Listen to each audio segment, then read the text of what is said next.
Selamat datang di Kampus Pejuang Pendidik, Pendidik Pejuang. Universitas Veteran Bangun Nusantara merupakan institusi pendidikan tinggi yang memiliki motivasi untuk mencetak lulusan yang mandiri, unggul, profesional, berkarakter, dan memiliki nilai-nilai kejuangan.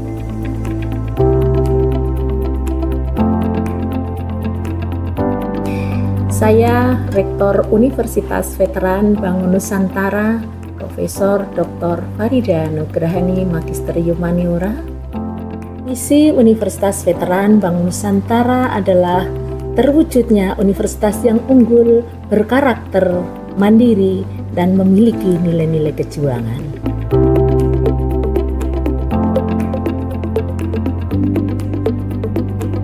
Univet bisa, Univet jaya, Univet unggul luar biasa.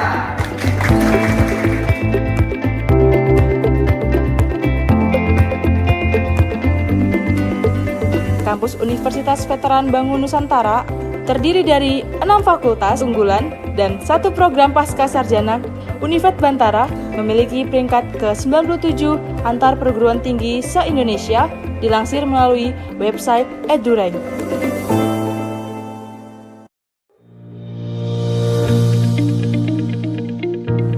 Menyelenggarakan pendidikan yang berbasis pada nilai kejuangan, Univet Bantara didukung dengan kegiatan perkuliahan yang terkelola secara profesional dan difasilitasi dengan sarana dan prasarana yang representatif guna mendukung proses pembelajaran mahasiswa.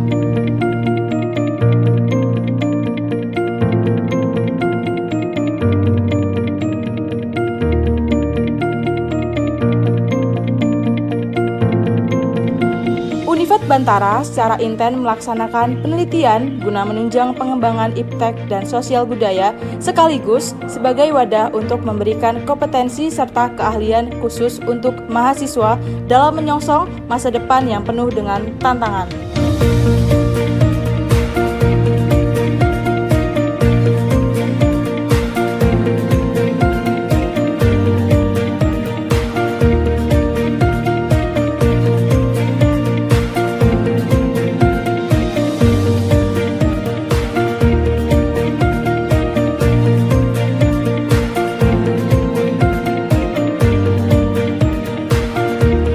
Pengabdian kepada masyarakat merupakan bagian yang secara intensif dan aktif dilaksanakan Univet Bantara dengan melibatkan dosen serta mahasiswa sebagai wadah untuk membentuk karakter serta sebagai bentuk kepedulian sosial dan menjadikan generasi Bantara.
Bismillahirrahmanirrahim. Assalamualaikum warahmatullahi wabarakatuh.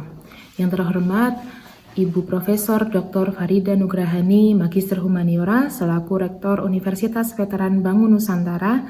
Yang kami hormati Bapak Dr. Benediktus Sudiana, selaku dosen pembimbing, Bapak Ibu penguji seminar, dan audiens yang berbahagia.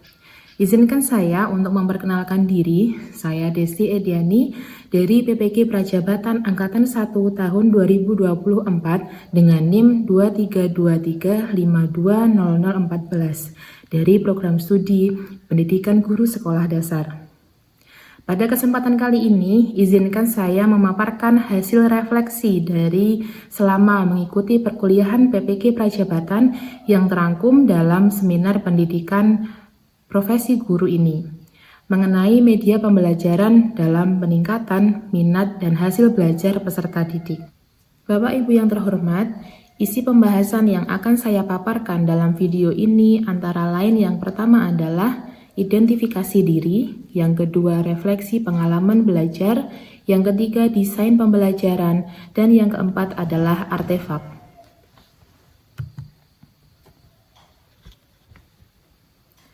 Pembahasan yang pertama yakni mengenai identifikasi diri. Sebagai calon seorang guru, saya memiliki visi pribadi yang terangkum dalam 3 hal, yakni visi pribadi untuk pendidikan Indonesia, visi pribadi sebagai calon guru, dan hal-hal yang dilakukan untuk mencapai visi tersebut. Visi pribadi saya untuk pendidikan di Indonesia, yakni menjadi guru yang berkontribusi secara nyata dalam menciptakan pendidikan yang berkualitas dan berorientasi pada pengembangan media pembelajaran. Kemudian visi pribadi saya sebagai seorang calon guru, yakni menjadi guru yang ahli dalam media pembelajaran. Dari visi-visi tersebut, terdapat usaha-usaha untuk mencapainya. Yang pertama, memperdalam pengetahuan dan keterampilan dalam pengembangan media pembelajaran melalui pelatihan, workshop, dan studi mandiri terkait teknologi pendidikan dan alat bantu pengajaran konvensional maupun berbasis digital. Yang kedua, mengintegrasikan berbagai media pembelajaran inovatif ke dalam proses pengajaran. Yang ketiga, mengadopsi dan menyesuaikan media pembelajaran dengan kebutuhan serta karakteristik peserta didik. Yang keempat, melakukan evaluasi dan refleksi secara berkala terhadap efektivitas media pembelajaran yang digunakan. Dan yang terakhir, yang kelima, mengikuti perkembangan media belajar konvensional dan teknologi pendidikan terkini. Pembahasan yang kedua yakni mengenai refleksi pengalaman belajar, di mana pada program PPG ini telah membuka mata saya terhadap pentingnya pendekatan secara kontekstual dalam pendidikan yang mengakomodasi keterlibatan aktif dari peserta didik dalam pembelajaran. Dalam hal ini terdapat 2 poin. Poin yang pertama adalah pembelajaran bermakna, yang dimana saya merasa dari semua yang saya pelajari ada topik yang menurut saya menarik, yakni topik 4 dari mata kuliah PPL 2, di mana topik 4 ini berisi tentang pembelajaran mandiri dan kegiatan non-mengajar. Mengapa hal ini menarik bagi saya dan lebih bermakna bagi saya dibandingkan dengan topik-topik yang lainnya? Karena dalam topik ini saya berkesempatan untuk melaksanakan praktek mengajar secara mandiri, di mana praktek mengajar ini pelaksanaan pembelajaran tanpa pendampingan dari guru pamong, berdasarkan apa yang sudah saya pelajari dari topik 1 hingga topik 3 pada mata kuliah PPL 2. Kemudian pada praktik mengajar ini, saya berkesempatan pula untuk penerapan pengetahuan atau menerapkan pengetahuan di mana berisi kegiatan penyusunan modul ajar dan juga penerapan inovasi media pembelajaran. Selanjutnya, bagian yang kedua yakni mengenai refleksi pengalaman belajar selama PPG.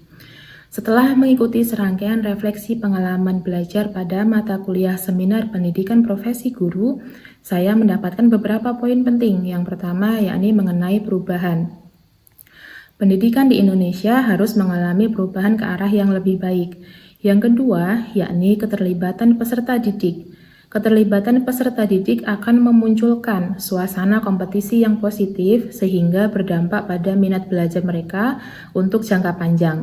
Yang ketiga, yakni menjadi guru profesional, di mana menjadi guru profesional ini memiliki banyak cara, salah satunya adalah menjadi pribadi yang berpengetahuan luas dan mampu mengikuti perkembangan teknologi konvensional maupun modern. Dari hal-hal tersebut, pengalaman belajar tersebut, saya memiliki rencana tindak lanjut, yakni yang pertama menciptakan lingkungan belajar yang aman dan nyaman bagi peserta didik, kemudian mengembangkan pengetahuan dan keterampilan dalam menciptakan inovasi media pembelajaran, dan yang ketiga adalah penggunaan media pembelajaran secara optimal. Pembahasan yang ketiga yakni mengenai desain inovasi pembelajaran, di mana desain inovasi pembelajaran ini merangkum tentang proses sistematis dan kreatif untuk merencanakan, mengembangkan, dan mengevaluasi aktivitas belajar mengajar agar mencapai tujuan pendidikan secara efektif. Desain inovasi pembelajaran yang saya buat mengerucut kepada media pembelajaran. Dengan latar belakang, siswa seringkali mengungkapkan rasa malas belajar dan kurang minat serta motivasi. Hal ini saya temui selama saya melaksanakan PPL di sekolah dari semester 1 hingga semester 2. Yang dimana siswa terang-terangan mereka malas untuk mengerjakan soal-soal yang diberikan oleh guru dan juga mereka hampir tidak pernah bertanya kepada guru, yang hal ini mengindikasikan bahwa terdapat kurangnya minat belajar mereka. Ada dua hal yang menjadi media pembelajaran, yakni yang pertama adalah stempel berbentuk bintang sebagai apresiasi langsung kepada siswa, dan yang kedua adalah herbarium, yakni awetan tanaman sebagai inovasi media pembelajaran.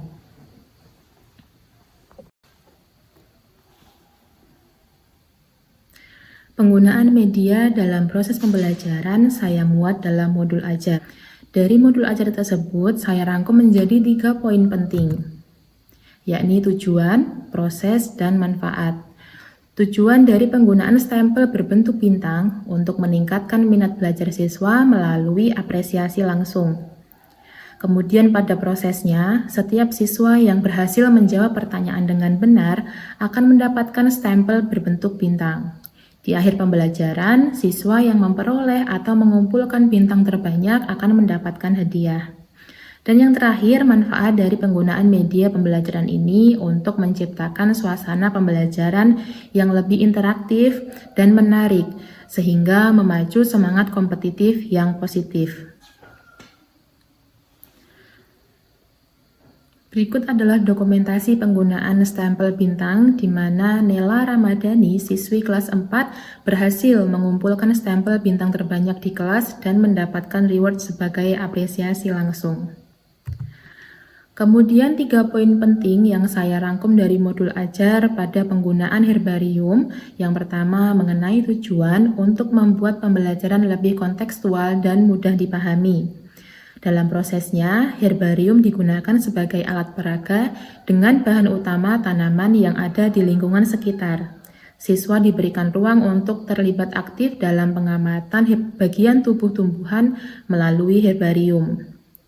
Manfaat dari penggunaan media herbarium ini yakni pengalaman belajar yang lebih nyata, mendorong eksplorasi lingkungan sekitar, dan pembelajaran lebih relevan dengan kehidupan sehari-hari.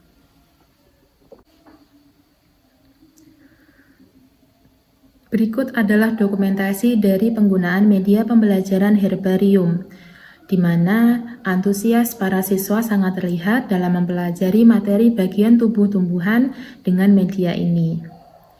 Media ini berisikan awetan tanaman dari tanaman-tanaman yang mudah ditemukan, seperti misalnya bunga bougainville, tanaman paku, daun dari pohon rambutan, dan lain sebagainya. Pembahasan yang keempat yakni mengenai artefak yang saya tuangkan dalam bentuk jurnal penelitian. Jurnal penelitian ini sebagai bukti yang menggambarkan kegiatan, praktik yang saya lakukan, serta hasil pembelajaran sebagai upaya saya dalam meningkatkan minat dan hasil belajar peserta didik. Bapak Ibu, izinkan saya untuk memaparkan secara singkat jurnal penelitian yang telah saya buat, yakni dengan judul Peningkatan Minat dan Hasil Belajar IPA melalui Media Herbarium Berbantuan Big Book, di mana jurnal ini saya susun selama mengikuti kegiatan PPL 2 yang saya laksanakan di SD Negeri Panan 1 Polokarto. Jurnal penelitian ini telah saya submit dan akan dipublish pada bulan Oktober mendatang di Jurnal Edukasi Universitas Khairun Ternate. Latar belakang dari penelitian ini adalah rendahnya minat dan hasil belajar siswa. Proses pembelajaran hanya mengandalkan bahan bacaan sebagai sumber belajar tanpa memanfaatkan media pembelajaran atau media tambahan yang sebenarnya tersedia di sekitar sekolah, seperti tanaman dari lingkungan sekitar yang dapat digunakan sebagai media pembelajaran yang lebih kontekstual dan menarik bagi siswa. Dan kurangnya pemanfaatan media pembelajaran ini dapat menyebabkan siswa kurang terlibat aktif dalam proses belajar yang menjadikan pembelajaran monoton dan akhirnya mempengaruhi minat belajar dan hasil belajar siswa. Hal ini sesuai dengan apa yang saya lihat secara langsung di kelas, di mana di kelas 4 dengan mata pelajaran IPA, materi bagian tubuh tumbuhan, 9 dari 15 siswa tidak tuntas dari tes evaluasi. Kemudian metode penelitian yang digunakan adalah penelitian tindakan kelas yang dilaksanakan dalam 2 siklus. Pengumpulan data dilakukan dengan menggunakan angket untuk mengukur minat belajar siswa dan tes evaluasi untuk mengetahui hasil belajar siswa. Di mana indikator dari keberhasilan penelitian ini yang pertama pada minat belajar, persentase indeks minimal 60% dengan hasil setuju, dan indikator keberhasilan pada hasil belajar, yakni pertama meningkatnya hasil belajar dari tes evaluasi, yang kedua nilai rata-rata kelas minimal 75, dan yang ketiga adalah 80% siswa tuntas dalam tes evaluasi. Selanjutnya adalah hasil dan pembahasan dari penelitian ini. Berikut adalah tabel hasil analisis minat belajar IPA dengan 8 indikator. Indikator yang pertama adalah semangat belajar, yang kedua tertarik pada pelajaran, yang ketiga tertarik pada guru, yang keempat inisiatif dalam belajar, yang kelima kesegaran dalam belajar, yang keenam konsentrasi dalam belajar, yang ketujuh teliti dalam belajar, dan yang kedelapan atau yang terakhir adalah kemauan dalam belajar. Terlihat dari tabel ini, pada siklus 1 masih ada 3 indikator yang belum memenuhi syarat, di mana hasilnya adalah kurang dari 60% dengan hasil kurang setuju. Tabel hasil analisis minat belajar tersebut menunjukkan adanya peningkatan dalam minat belajar di setiap indikator setelah penggunaan media herbarium berbantuan Big Book. Integrasi herbarium dalam kegiatan pembelajaran siklus 1 dan siklus 2 memberikan dampak kepada siswa, di mana siswa lebih antusias dan tertarik dengan materi yang diajarkan. Hal ini dibuktikan dengan naiknya persentase indeks yang meningkat di setiap indikator pada siklus 1 menuju siklus 2. Dengan hasil pada siklus 2, 8 indikator atau seluruh indikator pada penelitian ini telah tercapai atau terpenuhi dengan minimal persentase indeks 60% dengan hasil akhir setuju. Selanjutnya adalah hasil analisis hasil belajar IPA dengan aspek total nilai, nilai rata-rata, jumlah siswa tidak tuntas, persentase siswa tidak tuntas, jumlah siswa tuntas, dan persentase siswa tuntas. Meningkatnya hasil belajar siswa ditandai dengan indikator nilai rata-rata kelas minimal 75, kemudian 80% siswa tuntas, dan meningkatnya hasil belajar dari tes evaluasi. Dari siklus 1, sebenarnya nilai rata-rata sudah terpenuhi karena sudah di atas 75. Akan tetapi persentase siswa tuntas belum terpenuhi karena hanya 73,33%. Sehingga siklus 1 memerlukan perbaikan dan dilakukan siklus 2. Dari siklus 1 menuju siklus 2 terdapat perbaikan pada setiap aspek sekaligus menunjukkan bahwa seluruh aspek pada hasil belajar IPA terpenuhi, di mana persentase siswa tuntas ini meningkat dari 73,33% meningkat menjadi 93,33% dan nilai rata-rata yang awalnya 76,93 meningkat menjadi 86,27. Yang terakhir adalah kesimpulan. Kesimpulan dari penelitian yang saya lakukan yakni yang pertama mengenai minat belajar IPA. Rata-rata indeks indikator minat belajar pada siklus 1 sebesar 59,01% dan meningkat pada siklus 2 dengan hasil 65,47%. Kemudian pada hasil belajar IPA, ketuntasan hasil belajar siswa sebesar 73% pada siklus 1 dan meningkat pada siklus 2 dengan persentase ketuntasan sebesar 93%. Berdasarkan hasil penelitian, dapat disimpulkan bahwa pembelajaran dengan menggunakan media herbarium berbantuan Bigbook dapat meningkatkan minat dan hasil belajar siswa. Bapak Ibu, demikian yang dapat saya sampaikan mengenai refleksi pengalaman saya selama mengikuti perkuliahan PPG Prajabatan selama hampir 1 tahun. Apa yang saya paparkan merupakan kondisi nyata yang saya alami, terutama pada pelaksanaan PPL. Terima kasih atas kesempatan yang diberikan. Mohon maaf apabila ada kesalahan. Akhirul kalam, wassalamualaikum warahmatullahi wabarakatuh.